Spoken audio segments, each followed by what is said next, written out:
So the historical Orthodox Christianity has affirmed these two indisputable characteristics of God, and many more. Right. But these are the two that we're going to focus on: his all-encompassing goodness and his sovereign power. Right. Again, this is different than saying that that God is able to do anything.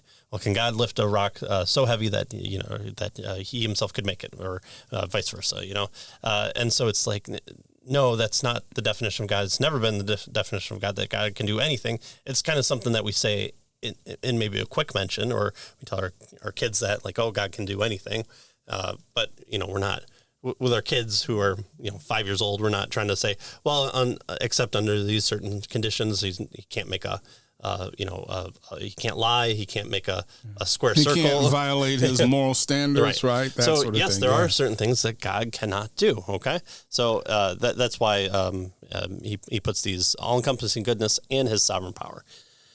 Although the existence of pain and evil in the world places these two overarching attributes of God under the microscope of human scrutiny, they are not the only divine attributes to suffer the skeptical eye of his creatures. Right. For example, the existence of evil places God's justice on the witness stand. It seems that any evil that God refuses to prevent exposes his injustice. Right. You let rape occur, you let murder occur, you let me stub my big toe when I didn't really mean to. I haven't done anything wrong. Right. So the idea here is all of these things are unjust, right? Why is God allowing injustice? Is he a just God, right? And so the problem of evil kind of raises this as an issue with regard to one of his divine attributes, right? Or maybe the problem lies in his faulty omniscience. God fails to see bad stuff coming down the pike. He looks down the quarters of time, and he cares about the individual, but more about their salvation only, not so much about if they happen to get murdered along the way. Yeah. So does God know everything, right? Or does this stuff kind of catch him by surprise, right? And so all of a sudden, boom, bad stuff happens, and now God is trying to figure out, okay, what do I do now, kind of thing, right? So this calls into question his omniscience, his ability to, or his characteristics of knowing all things, right?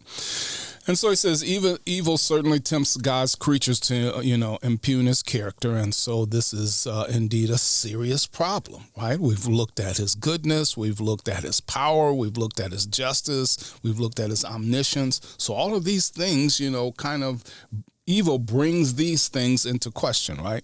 And so he says one can easily understand how the problem of evil has become the Achilles heel of Christian apologetics. While some Christian apologists have been moved to redefine or tweak the attributes of God, right, so that they can get around the problem, right? The attributes of the God of the classic biblical theism. He says that this is one thing that cannot bear the burden of the problem, right? To toy with the clear revelation of God's character when attempting a theodicy, he says, is to admit failure, right? So we have a God who has revealed himself in Scripture, and just because we have this issue with regard to evil, what he's suggesting here is we don't attempt to try to change who God is, how he's revealed himself in order to solve this problem of evil. Right. And he says some folks have done that, right? They've kind of tweaked God's character, and so that now they have a solution to evil, but then they don't have a biblical God. Right. And so we've talked about this before, is the Christian worldview is, or the Christian story is a worldview. It's a complete worldview, and you can't take pieces out. And so the good thing about the problem of evil is it includes so many characteristics of God. The also great thing is that there are attributes of God that we can focus on, and sometimes it's our outside ideas that come in the way, and we kind of impugn the character. That's where we want to do the tweaking, because there are other presuppositions, there are other ideas that we have of how the world is like that we may not derive biblically, but we really want them to be true sometimes. So that's what he's going to come. Yeah. And of course, that's making God in our own image, which is creating an idol. Which I think the Bible talks about a little bit. Yeah.